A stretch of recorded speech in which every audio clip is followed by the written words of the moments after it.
King OKAIKOI the Gadangme warrior king. King OKAIKOI was a warrior king who formed the Akwashong Supreme Military Command, which provided the basics of renewal of Ga-Dangme military power. OKAIKOI was the son of Mampong Okai and Dode Akabi. King OKAIKOI signed a treaty with Denmark for a permanent trading post, Fort Christiansborg, on August 18, 1661. He ceded the beach of Osu to the Danes to start the building of the Christiansborg. His own generals eventually betrayed him when they dissented him to a war against the Akwamus.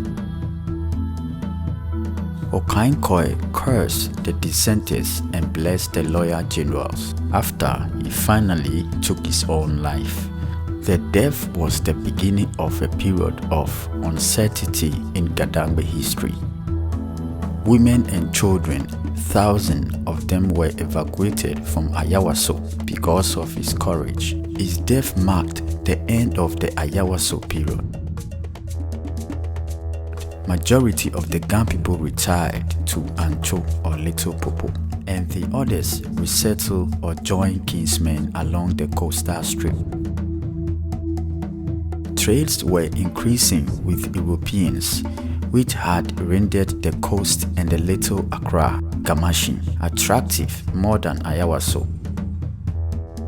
Prince Ancho continued a guerrilla warfare against the Akwamus by driving them to Fanti. Prince Ancho was the son of OKAIKOI, the brother of OKAIKOI.